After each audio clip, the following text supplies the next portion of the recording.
Welcome back to my YouTube channel. ಈ ಒಂದು ವಿಡಿಯೋದಲ್ಲಿ ನಿಮಗೆ ಫಿನಾನ್ಷಿಯಲ್ ಮ್ಯಾನೇಜ್ಮೆಂಟಲ್ಲಿ 2 ಮಾರ್ಕ್ಸಲ್ಲಿ ಯಾವುದೆಲ್ಲ ಪ್ರಾಬ್ಲಮ್ಸ್ ಬರ್ಬೋದು ಅನ್ನೋದನ್ನ ನಾನು ನಿಮಗೆ ಈ ಒಂದು ವಿಡಿಯೋದಲ್ಲಿ ತಿಳಿಸ್ಕೊಡ್ತೀನಿ. ಸೊ ನಾನು ಒಂದು ಲಾಸ್ಟ್ 5 ವರ್ಷದ ಕ್ವಶನ್ಸ್ ಪೇಪರಲ್ಲಿ ಇರ್ತಕ್ಕಂಥ ಎಲ್ಲ 2 ಮಾರ್ಕ್ಸ್ ಪ್ರಾಬ್ಲಮ್ಸನ್ನು ಈ ಒಂದು ವಿಡಿಯೋದಲ್ಲಿ ತಿಳಿಸ್ಕೊಡ್ತೀನಿ. ನೋಡಿ, ಮೊದಲನೇ ಕ್ವಶನ್ಸ್ ಏನಿದೆಯಪ್ಪ ಅಂದರೆ, profit before tax 2 lakh rupees ಇದೆ, ಟ್ಯಾಕ್ಸ್ ರೇಟ್ 50% ಇದೆ, ನಂಬರ್ ಆಫ್ ಈಕ್ವಿಟಿ ಶೇರ್ಸ್ 10,000 ಇದೆ, ಕ್ಯಾಲ್ಕುಲೇಟ್ ಇ ಪಿ ಎಸ್ ಅನ್ನ ಕ್ಯಾಲ್ಕುಲೇಷನ್ಸ್ ಅನ್ನ ಮಾಡಿ ಅಂತ ಹೇಳಿದ್ದಾರೆ. ಸೊ ನಿಮಗೆ ಗೊತ್ತಿರಬೇಕು, ಇ ಪಿ ಎಸ್ ನ ನೀವು ಕ್ಯಾಲ್ಕುಲೇಷನ್ಸ್ ಅನ್ನ ಮಾಡ್ತೀರಾ ಅಂದ್ರೆ ಇ ಪಿ ಎಸ್ ಫಾರ್ಮುಲಾ ಏನ್ ಹೇಳುತ್ತೆ ಅಂತ ಹೇಳಿದ್ರೆ, E P S equals earnings available to equity share holders, earnings available to equity shareholders divided by number of equity shares. So ಇದು ಫಾರ್ಮುಲಾ ಇರ್ತಕ್ಕಂಥದ್ದು. ಇ ಪಿ ಎಸ್ ನ ಕ್ಯಾಲ್ಕುಲೇಷನ್ಸ್ ಅನ್ನ ಮಾಡಬೇಕು ಅಂದ್ರೆ earnings available to equity share holders divided by number of equity shares ಮಾಡಿದ್ರೆ ನಿಮಗೆ E P S ಸಿಗುತ್ತೆ. Question ಅಲ್ಲಿ ನಂಬರ್ ಆಫ್ ಈಕ್ವಿಟಿ ಶೇರ್ಸ್ ಎಷ್ಟು ಅಂತ ಅವರೇ ಕೊಟ್ಬಿಟ್ಟಿದ್ದಾರೆ. ನಂಬರ್ ಆಫ್ ಈಕ್ವಿಟಿ ಶೇರ್ಸ್ 10,000 ಅಂತ ಹೇಳಿದ್ದಾರೆ. But earnings available to equity share holders ಕೊಟ್ಟಿಲ್ಲ. ಸೊ ಯಾವಾಗ earnings available to equity shares ಕೊಟ್ಟಿಲ್ಲ, ಅವಾಗ ನೀವು ಅರ್ನಿಂಗ್ಸ್ ಅನ್ನ ನೀವೇ ಕ್ಯಾಲ್ಕುಲೇಷನ್ಸ್ ಅನ್ನ ಮಾಡ್ಕೋಬೇಕಾಗತ್ತೆ. ಸೊ ಯಾವ ತರ ಅಂತ ಹೇಳಿದ್ರೆ, ಸೊ ನೋಡಿ, ನೀವು ಇ ಪಿ ಎಸ್ ನ ಕ್ಯಾಲ್ಕುಲೇಷನ್ಸ್ ಅನ್ನ ಮಾಡಬೇಕು ಅಂದ್ರೆ ನಮಗೆ earnings available to equity share holders ಬೇಕು divided by number of equity shares ಬೇಕು. ಈಗ ಅರ್ನಿಂಗ್ಸ್ ಎಷ್ಟಿದೆ ಅಂತ ನನಗೆ ಗೊತ್ತಿಲ್ಲ, ಹಾಗಾಗಿ ನಾನು ಅರ್ನಿಂಗ್ಸ್ ಅನ್ನ ಫಸ್ಟ್ ಫೈಂಡ್ ಔಟ್ ಮಾಡಬೇಕು. ಯಾಕೆಂದ್ರೆ ನನಗೆ ಪ್ರಾಫಿಟ್ ಬಿಫೋರ್ ಟ್ಯಾಕ್ಸ್ ಕೊಟ್ಟಿದ್ದಾರೆ. ಸೊ ಇದ್ರ ಸಹಾಯದಿಂದ ನಾವು ಮಾಡಬಹುದು. ಫಸ್ಟ್ ನೀವು ಪ್ರಾಫಿಟ್ ಬಿಫೋರ್ ಟ್ಯಾಕ್ಸ್ ಕೊಟ್ಟಿದ್ದಾರೆ, that is profit before tax ಅಂದ್ರೆ ಪಿ ಬಿ ಟಿ ಅಂತ ಕರಿತೀವಿ. ಎಷ್ಟಿದೆಯಪ್ಪ ಪ್ರಾಫಿಟ್ ಬಿಫೋರ್ ಟ್ಯಾಕ್ಸ್ ಬಂದು 2 lakh rupees P B T ಕೊಟ್ಟಿದ್ದಾರೆ.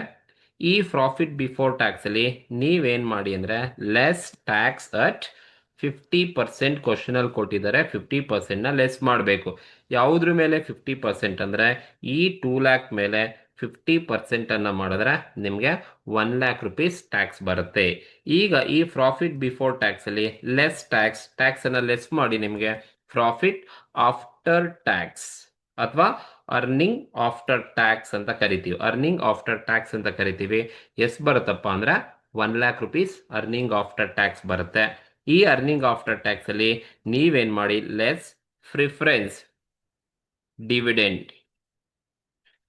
ಡಿವಿಡೆಂಡ್ ಕ್ವಶನ್ಸ್ ಅಲ್ಲಿ ಕೊಟ್ಟಿದ್ರೆ ಲೆಸ್ ಮಾಡಬೇಕು. ಈಗ ಕ್ವಶನ್ಸ್ ಅಲ್ಲಿ ಪ್ರಿಫರೆನ್ಸ್ ಡಿವಿಡೆಂಡ್ ಕೊಟ್ಟಿಲ್ಲ, ಹಾಗಾಗಿ ನಾನು ನಿಲ್ ಅಂತ ತಗೊಳ್ತೀನಿ. ಸೊ ಲೆಸ್ ಮಾಡಿದಾಗ ನಿಮ್ಗೆ ಬರ್ತಕ್ಕಂಥದ್ದೇ ಏನಪ್ಪಾ ಅಂತ ಹೇಳಿದ್ರೆ ಅರ್ನಿಂಗ್ಸ್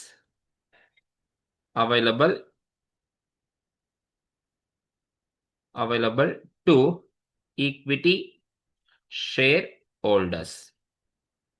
ಈಗ 1 lakh ಅಲ್ಲಿ less nil, preference dividend nil ನ ಲೆಸ್ ಮಾಡಿದ್ರೆ ನಮಗೆ earnings available to equity share holders 1 lakh rupees ಸಿಗುತ್ತೆ. ಇದು earnings available to equity share holders questions ಅಲ್ಲಿ ಕೊಟ್ಟಿಲ್ಲ, ನಾವು ಫೈಂಡ್ ಔಟ್ ಮಾಡಿರ್ತಕ್ಕಂಥದ್ದು. ಸೊ ಈಗ ನೋಡಿ, earnings available to equity share holders ಎಷ್ಟು ಬರುತ್ತಪ್ಪ 1 lakh rupees earnings available to equity share holders ಬರುತ್ತೆ divided by number of equity shares question ಅಲ್ಲೇ ಕೊಟ್ಟಿದ್ದಾರೆ. ಎಷ್ಟಪ್ಪ ನಂಬರ್ ಆಫ್ ಈಕ್ವಿಟಿ ಶೇರ್ಸ್ ಅಂದ್ರೆ 10,000 ನಂಬರ್ ಆಫ್ ಈಕ್ವಿಟಿ ಶೇರ್ಸ್ ಅವರೇ ಕೊಟ್ಟಿದ್ದಾರೆ. ಈಗ 1 lakh ಡಿವೈಡೆಡ್ ಬೈ 10,000 ಮಾಡಿದ್ರೆ ನಿಮ್ಗೆ ಎಷ್ಟು ಇ ಪಿ ಎಸ್ ಬರುತ್ತಪ್ಪ ಅಂತ ಹೇಳಿದ್ರೆ, so E P S equals ₹10 ನಮಗೆ ಇ ಪಿ ಎಸ್ 10 rupees ಸಿಗುತ್ತೆ. ಸೊ 1 lakh ಡಿವೈಡೆಡ್ ಬೈ 10 ಮಾಡಿದ್ರೆ ಇ ಪಿ ಎಸ್ 10 rupees ಸಿಗುತ್ತೆ. ಸೊ ಇದು ಒಂದು ಕ್ವಶನ್, ಇದು ಲಾಸ್ಟ್ ಇಯರ್ ಕೇಳಿರೋದು. 2 marks ಮಾತ್ರ ಇರೋದು. Earnings available divided by number of equity shares ಮಾಡಿದ್ರೆ ನಿಮಗೆ ಇ ಪಿ ಎಸ್ ಸಿಗುತ್ತೆ. ಅರ್ನಿಂಗ್ಸ್ ಕೊಟ್ಟಿಲ್ಲ ಅಂದ್ರೆ ನೀವು P B T less tax, P A T less preference, earnings ನಿಮಗೆ ಸಿಗುತ್ತೆ. ಇದು ಒಂದು ಕ್ವಶನ್ಸ್ ಅನ್ನ ನೀವು ಎಕ್ಸ್ಪೆಕ್ಟ್ ಮಾಡಬಹುದು. ಇದು ಒಂದು ಕ್ವಶನ್. ದೆನ್ ಎರಡನೇ ಕ್ವಶನ್ ನೋಡಿ, ಇದನ್ನು ಕೂಡ ನೀವು ಎಕ್ಸಾಮ್ ಅಲ್ಲಿ ಕೇಳಬಹುದು. ಏನೇನ್ ಕೊಟ್ಟಿದಾರಪ್ಪ ಅಂದ್ರೆ ನೋಡಿ, ಅರ್ನಿಂಗ್ ಆಫ್ಟರ್ ಟ್ಯಾಕ್ಸ್ ಕೊಟ್ಟಿದ್ದಾರೆ 12,30,000 ಅರ್ನಿಂಗ್ ಆಫ್ಟರ್ ಟ್ಯಾಕ್ಸ್ ಇದೆ. ಇನ್ಕಮ್ ಟ್ಯಾಕ್ಸ್ ರೇಟ್ 38.5 ಇದೆ. ಇಂಟ್ರೆಸ್ಟ್ 4 lakh ಇದೆ. Find out E B I T find out ಮಾಡಿ ಅಂತ ಕ್ವಶನ್ಸ್ ಅಲ್ಲಿ ಹೇಳಿದ್ದಾರೆ. ಸೊ ಇದನ್ನ ಕರೆಕ್ಟ್ ಆಗಿ ನೋಡ್ಕೋಬೇಕು. ಏನ್ ಕ್ಯಾಲ್ಕುಲೇಷನ್ಸ್ ಮಾಡಕ್ ಹೇಳಿದಾರಪ್ಪ ಅಂದ್ರೆ ಇ ಬಿ ಐ ಟಿ ನ calculation. Usually E B I T ನ ಹೇಗೆ ಕ್ಯಾಲ್ಕುಲೇಟ್ ಮಾಡ್ತೀರಾ ಅಂದ್ರೆ sales less variable cost, contribution less fixed cost, E B I T ಬರುತ್ತೆ. ಬಟ್ ಇಲ್ಲಿ ನಿಮಗೆ ಕ್ವಶನಲ್ಲಿ ಸೇಲ್ಸು ಇಲ್ಲ, ವೇರಿಯಬಲ್ ಇಲ್ಲ, ಕಾಂಟ್ರಿಬ್ಯೂಷನ್ ಇಲ್ಲ, ಫಿಕ್ಸ್ಡ್ ಕಾಸ್ಟು ಇಲ್ಲ. ಬಟ್ ನಿಮಗೆ ಕೊಟ್ಟಿರೋದು ಅರ್ನಿಂಗ್ ಆಫ್ಟರ್ ಟ್ಯಾಕ್ಸ್ ಕೊಟ್ಟಿದ್ದಾನೆ, ಇನ್ಕಮ್ ಟ್ಯಾಕ್ಸ್ ಕೊಟ್ಟಿದ್ದಾನೆ, ಇಂಟ್ರೆಸ್ಟ್ ಕೊಟ್ಟಿದ್ದಾನೆ. ಇದನ್ನ ಕೊಟ್ಬಿಟ್ಟು ನಿಮಗೆ EBIT ಕ್ಯಾಲ್ಕುಲೇಷನ್ಸ್ ಅನ್ನ ಮಾಡಿ ಅಂತ ಹೇಳಿದ್ದಾನೆ. ಸೊ ನೋಡಿ, ಅರ್ನಿಂಗ್ ಆಫ್ಟರ್ ಟ್ಯಾಕ್ಸ್ ಕೊಟ್ಟು ನಿಮಗೆ EBIT ಕ್ಯಾಲ್ಕುಲೇಷನ್ಸ್ ಅನ್ನ ಮಾಡಿ ಅಂತ ಹೇಳಿದ್ರೆ ಹೇಗ್ ಮಾಡ್ಬೇಕಪ್ಪ ಅಂದ್ರೆ ಈಗ ಹೇಳ್ಕೊಡ್ತೀನಿ ನೋಡಿ. ಫಸ್ಟ್ ಅರ್ನಿಂಗ್ ಆಫ್ಟರ್ ಟ್ಯಾಕ್ಸ್ ಕೊಟ್ಟಿದ್ದಾರೆ, EAT ಅರ್ನಿಂಗ್ ಆಫ್ಟರ್ ಟ್ಯಾಕ್ಸ್ ಎಷ್ಟು ಕೊಟ್ಟಿದ್ದಾರೆ? 12,30,000 ಅರ್ನಿಂಗ್ ಆಫ್ಟರ್ ಟ್ಯಾಕ್ಸ್ ಕೊಟ್ಟಿದ್ದಾರೆ. ಹಾಗೆ ಇರಲಿ. ಈ ಅರ್ನಿಂಗ್ ಆಫ್ಟರ್ ಟ್ಯಾಕ್ಸ್ಗೆ ನೀವು ಏನು ಆ್ಯಡ್ ಮಾಡಬೇಕಪ್ಪ ಅಂದರೆ, ಸೊ ಈ EAT ಕೊಟ್ಟು ನಿಮ್ಗೆ EBIT ಕ್ಯಾಲ್ಕುಲೇಷನ್ಸ್ ಅನ್ನ ಮಾಡ್ಲಿಕ್ಕೆ ಹೇಳಿದ್ದಾರೆ ಅಂತ ಹೇಳಿದ್ರೆ ನೀವು ಎಲ್ಲ ಆ್ಯಡ್ ಮಾಡಬೇಕು, ಯಾವುದನ್ನು ಕೂಡ ಲೆಸ್ ಮಾಡ್ಲಿಕ್ಕೆ ಹೋಗ್ಬೇಡಿ. EATಗೆ ಏನು ಮಾಡಿ ಅಂದರೆ ಆ್ಯಡ್ ಏನನ್ನು ಆ್ಯಡ್ ಮಾಡಬೇಕು ಅಂದರೆ ಟ್ಯಾಕ್ಸನ್ನು ಆ್ಯಡ್ ಮಾಡಬೇಕು. ಎಷ್ಟು ಪರ್ಸೆಂಟು? 38% ಕೊಟ್ಟಿದ್ದಾರೆ. 38.5% ಆ್ಯಡ್ ಮಾಡಬೇಕು. ಬಟ್ ಇಲ್ಲಿ ಆ್ಯಡ್ ಮಾಡ್ಬೇಕಾದ್ರೆ ನಿಮಗೆ ಕರೆಕ್ಟಾಗಿ ಗೊತ್ತಿರಬೇಕು. ಈ ಥರ ನೀವು ಮಾಡಬೇಕು ಅಂದರೆ ರಿವರ್ಸ್ ಮೆಥಡಲ್ಲಿ 12,30,000 ಮೇಲೆ ನೀವು ಎಷ್ಟು ಪರ್ಸೆಂಟ್ ಅಪ್ಪ ಅಂದರೆ 38.5% ಇರೋದು. 38.5 ಡಿವೈಡೆಡ್ ಬೈ 61.5 ಮಾಡ್ಕೋಬೇಕು. 100 ಮಾಡ್ಕೋಬಾರ್ದು ಆಮೇಲೆ, ಯಾಕೆಂದರೆ ನಾವು ರಿವರ್ಸಲ್ಲಿ ಆ್ಯಡ್ ಮಾಡ್ತಾ ಇರೋದು ಅರ್ನಿಂಗ್ ಆಫ್ಟರ್ ಟ್ಯಾಕ್ಸ್ ಮೇಲೆ ನಾವು 38.5% ಕ್ಯಾಲ್ಕುಲೇಷನ್ಸನ್ನು ಮಾಡ್ತಾ ಇರೋದು. ಹಾಗಾಗಿ 100ಅಲ್ಲಿ 38.5 ಹೋದರೆ 61.5, ನೀವು ಡಿನಾಮಿನೇಟ್ರಿಗೆ 61 ಪಾಯಿಂಟೇ ಹಾಕೋಬೇಕು. ಈಗ ನೋಡಿ 1,20,000 that is 12,30,000 into 38.5 divided by 61.5 ಮಾಡಿದ್ರೆ ನಿಮಗೆ ಎಷ್ಟು ಬರುತ್ತಪ್ಪ ಅಂತ ಹೇಳಿದ್ರೆ 7,70,000 ನಿಮಗೆ ಟ್ಯಾಕ್ಸ್ ಸಿಗುತ್ತೆ. EAT ಕೊಟ್ಟು EBIT ಮಾಡೋಕೆ ಹೇಳಿದ್ದಾರೆ ಅಂದರೆ ಈಗ ಹೋಗಬೇಕು. ಫಸ್ಟ್ EAT ತಗೊಳ್ಳಿ, ಆಮೇಲೆ ಟ್ಯಾಕ್ಸನ್ನು ಆ್ಯಡ್ ಮಾಡಬೇಕು. ಎಷ್ಟು ಪರ್ಸೆಂಟ್ ಕೊಟ್ಟಿದ್ದಾರೆ ನೋಡಿ, 38.5% ಆ್ಯಡ್ ಮಾಡಬೇಕು. EAT ಮೇಲೆ ನೀವು 38.5 ಮಾಡ್ತೀರಾ ಅಂತ ಹೇಳಿದ್ರೆ 38.5 ಡಿವೈಡೆಡ್ ಬೈ 100ಅಲ್ಲಿ ಎಷ್ಟು ಪರ್ಸೆಂಟ್ ನೀವು ಕ್ಯಾಲ್ಕುಲೇಷನ್ ಮಾಡ್ತೀರಾ ಅದನ್ನು ಮೈನಸ್ ಮಾಡ್ಕೊಂಡು ತಗೊಳ್ಳಿ. ನಾನು 61.5 ತೊಗೊಂಡಿದ್ದೀನಿ. ಸೊ ಹೆಂಗೆ ಅಂತ ಹೇಳಿದ್ರೆ ಇಲ್ಲಿ ಬರೆದಿರ್ತೀನಿ, 100ಅಲ್ಲಿ ಮೈನಸ್ 38.5ನ ಮೈನಸ್ ಮಾಡಿಕೊಂಡ್ರೆ ನನಗೆ 61.5 ಡಿನಾಮಿನೇಟರ್ ಬರುತ್ತೆ. ಈಗ EATಗೆ ಟ್ಯಾಕ್ಸನ್ನು ಆ್ಯಡ್ ಮಾಡಿದ್ರೆ ನಿಮಗೆ ಬರೋದು EBT ಅರ್ನಿಂಗ್ ಬಿಫೋರ್ ಟ್ಯಾಕ್ಸ್ ಬರುತ್ತೆ. ಎಷ್ಟು ಬರುತ್ತಪ್ಪ ಅಂದರೆ 12,30,000 ಪ್ಲಸ್ 7,70,000 ಆ್ಯಡ್ ಮಾಡಿದ್ರೆ ನಿಮಗೆ 20 lakh ನಿಮಗೆ EBT ಸಿಗುತ್ತೆ. 20 lakh EBT. ಈ EBTಗೆ ನೀವೇನನ್ನ ಆ್ಯಡ್ ಮಾಡಬೇಕಪ್ಪ ಅಂತ ಹೇಳಿದ್ರೆ ಏನನ್ನ ಆ್ಯಡ್ ಮಾಡಬೇಕು ಅಂತ ಹೇಳಿದ್ರೆ ಇಂಟ್ರೆಸ್ಟ್ನ ಆ್ಯಡ್ ಮಾಡಿ. ಕ್ವಶನ್ಸಲ್ಲಿ ಇಂಟ್ರೆಸ್ಟ್ ಕೊಟ್ಟಿದ್ದಾರೆ, 4 lakh rupees ಇಂಟ್ರೆಸ್ಟ್ ಕೊಟ್ಟಿದ್ದಾರೆ, ಆ್ಯಡ್ ಮಾಡಿ. EBT 20 lakh ಬಂದಿದೆ, ಆ್ಯಡ್ ಇಂಟ್ರೆಸ್ಟ್ 4 lakh, ನಿಮಗೆ ಬರ್ತಕ್ಕಂಥದ್ದೇ EBIT ನಿಮಗೆ 24 lakh ಸಿಗುತ್ತೆ. EBIT. ಸೊ ಈ ಥರ ನೀವು ಆನ್ಸರ್ಸನ್ನು ಮಾಡಬೇಕಾಗುತ್ತೆ. ಇದು 2 ಮಾರ್ಕ್ಸಲ್ಲಿ ಕೇಳ್ತಕ್ಕಂಥದ್ದು. ಈ ಥರ ಕೊಟ್ಟರೆ ಹೀಗೆ ಆನ್ಸರ್ ಮಾಡಬೇಕು. ನೀವು ಬೇಕಾದ್ರೆ ಕ್ಲಾಸ್ ಚೆಕ್ ಮಾಡ್ಕೊಳ್ಳಿ. ಈಗ EBIT 2,40,000 ಇದೆ. EBITನಲ್ಲಿ ಇಂಟ್ರೆಸ್ಟ್ 4 lakh ಹೋದರೆ EBT 20,000 ಬರುತ್ತೆ, 20 lakh ಬರುತ್ತೆ. 20 lakh ಮೇಲೆ ನೀವು 38.5% ಕೊಟ್ಟರೆ ನಿಮಗೆ 7,70,000 ಬರುತ್ತೆ. ಆ್ಯಂಡ್ EAT 12,30,000 ಬರುತ್ತೆ. ಸೊ ನೀನು ರಿವರ್ಸ್ ಮಾಡ್ತೀಯ, EAT ಕೊಟ್ಟು EBIT ಮಾಡಿದರೆ ಅಂದರೆ ರಿವರ್ಸಲ್ಲಿ ಆ್ಯಡ್ ಮಾಡಬೇಕು, ಇಷ್ಟನ್ನ ಮಾಡ್ಕೋಬೇಕಾಗುತ್ತೆ. ಇದು ಎರಡನೇ ಕ್ವಶನ್ಸು. ದೆನ್ ಮೂರನೇ ಕ್ವಶನ್ ಯಾವುದಪ್ಪ ಅಂತ ಹೇಳಿದ್ರೆ find out the future value. ನೋಡಿ, ಫ್ಯೂಚರ್ ವ್ಯಾಲ್ಯೂನ ಕ್ಯಾಲ್ಕುಲೇಷನ್ಸ್ ಮಾಡಿ. 16,000 received after 3 years, 10% preference rate. ನೋಡಿ, 2 ಮಾರ್ಕ್ಸಲ್ಲಿ ಫ್ಯೂಚರ್ ವ್ಯಾಲ್ಯೂನ ಕ್ಯಾಲ್ಕುಲೇಷನ್ಸ್ ಅನ್ನ ಮಾಡಲಿಕ್ಕೆ ಕೇಳ್ತಾರೆ. ಫ್ಯೂಚರ್ ವ್ಯಾಲ್ಯೂ ಅಥವಾ ಪ್ರೆಸೆಂಟ್ ವ್ಯಾಲ್ಯೂನ ಕ್ಯಾಲ್ಕುಲೇಷನ್ಸ್ ಅನ್ನ ಮಾಡೋದು 2 ಮಾರ್ಕ್ಸಲ್ಲಿ ಇರುತ್ತೆ. ನಮಗೆ ಅಲ್ಲಿ ನಿಮಗೆ ಪ್ರೆಸೆಂಟ್ ವ್ಯಾಲ್ಯೂನ ಫ್ಯೂಚರ್ ವ್ಯಾಲ್ಯೂ ಅಂತ ಕ್ವಶನ್ಸ್ ಅಲ್ಲಿ ಹೇಳಿರ್ತಾರೆ. ನೋಡಿ, ಫೈಂಡ್ ಔಟ್ ಫ್ಯೂಚರ್ ವ್ಯಾಲ್ಯೂನ ಕ್ಯಾಲ್ಕುಲೇಟ್ ಮಾಡಿ. 16,000 ರಿಸೀವ್ ಮಾಡ್ತೀರಾ ಆಫ್ಟರ್ 3 years ಆದರೆ 10% ಪ್ರಿಫರೆನ್ಸ್ ರೇಟ್ ಇದ್ರೆ ನೀವು ಫ್ಯೂಚರ್ ವ್ಯಾಲ್ಯೂನ ಕ್ಯಾಲ್ಕುಲೇಷನ್ಸ್ ಮಾಡಿ ಅಂತ ಹೇಳಿದ್ರೆ, ನೋಡಿ ಒಂದು ಫಾರ್ಮುಲಾ ಇದೆ.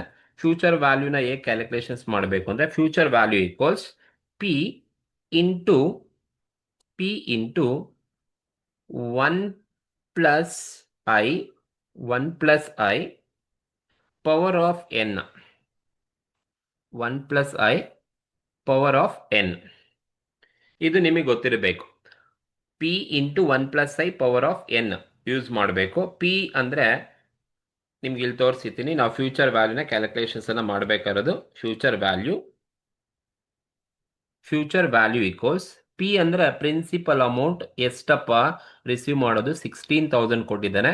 ಸೊ ಹಾಗಾಗಿ ಪ್ರಿನ್ಸಿಪಲ್ ಅಮೌಂಟ್ ಬಂದು ಅಲ್ಲಿ ಎಷ್ಟು ಕೊಟ್ಟಿರ್ತಾರೆ ಅಷ್ಟು ತಗೊಳ್ಳಿ, 16,000 ಇಂಟು 1 ಹಾಗೆ ಕಾನ್ಸ್ಟೆಂಟ್ ಇಲ್ಲಿ 1 ಪ್ಲಸ್ I ಅಂದರೆ ಇಂಟ್ರೆಸ್ಟ್ ರೇಟ್ ಅಥವಾ ಪ್ರಿಫರೆನ್ಸ್ ರೇಟ್ ಅಂತ ಕರಿತೀವಿ. ಇಲ್ಲಿ ಐ ಕೊಟ್ಟಿದ್ದಾರೆ, ಇಂಟ್ರೆಸ್ಟ್ ರೇಟ್ ಅಥವಾ ಪ್ರಿಫರೆನ್ಸ್ 10% ಕೊಟ್ಟಿದ್ದಾರೆ.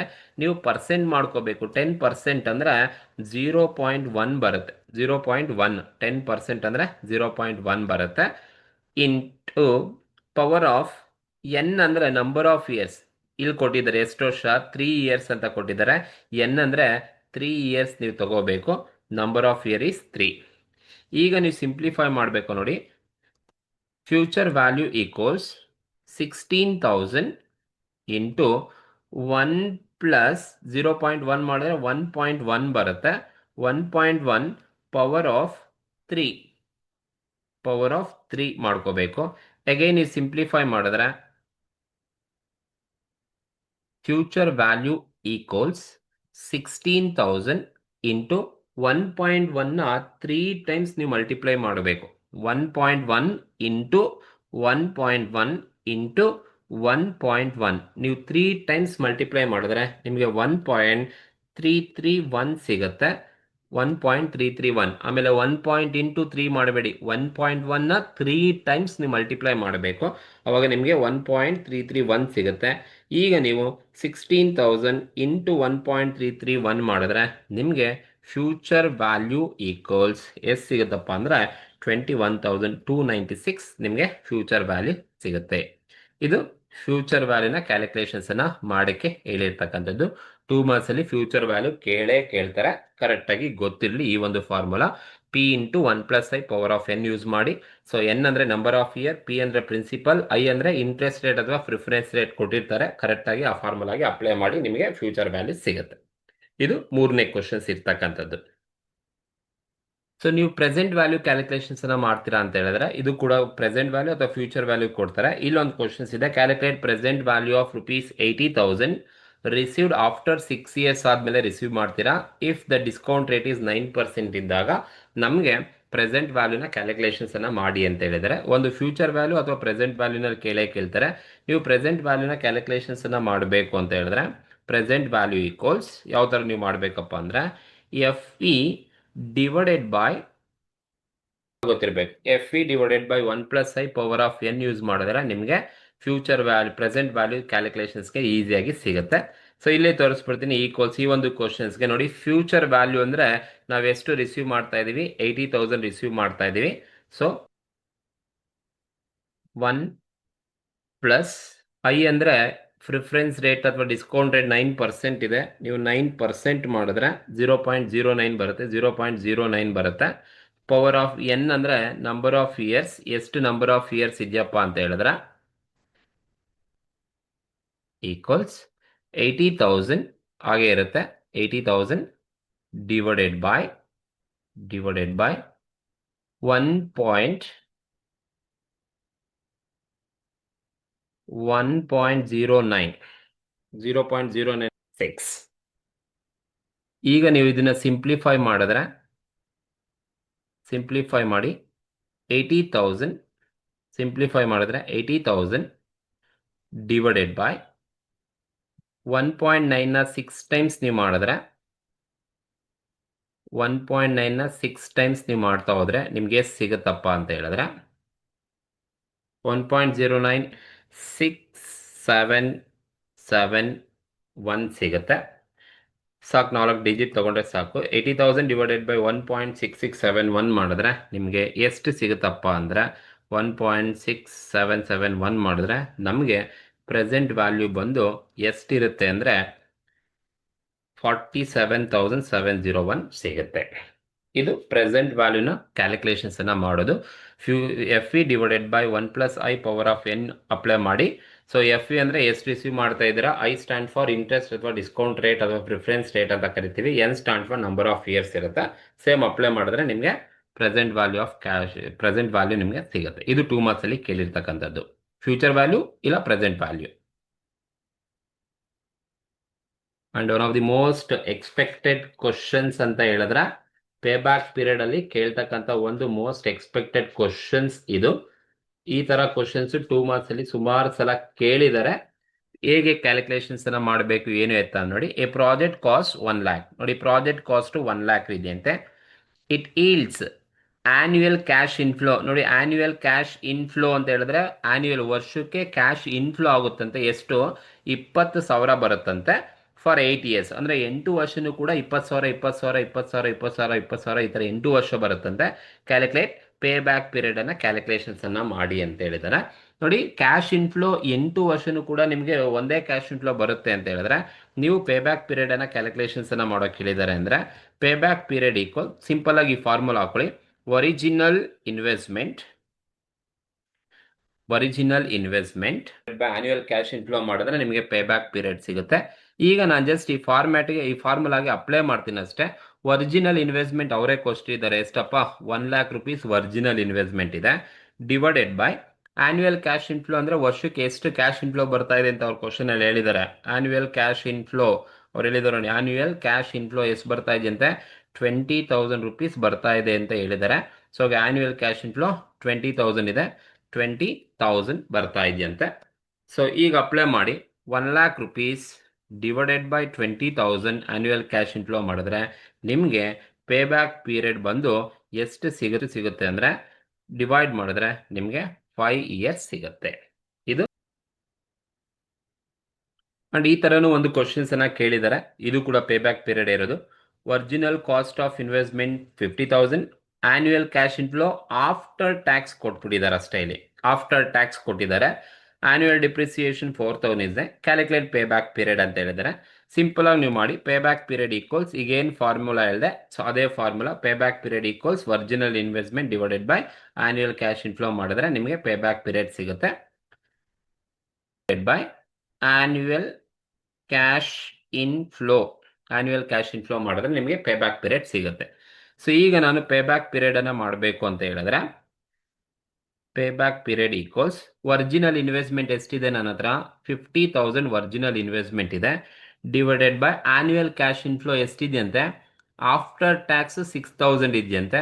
ಬಟ್ ನಾನು ಆಫ್ಟರ್ ಟ್ಯಾಕ್ಸ್ ತಗೋಬಾರ್ದು, ತಗೋಬೇಕಾದ್ರೆ ಬಿಫೋರ್ ಡಿಪ್ರಿಸಿಯೇಷನ್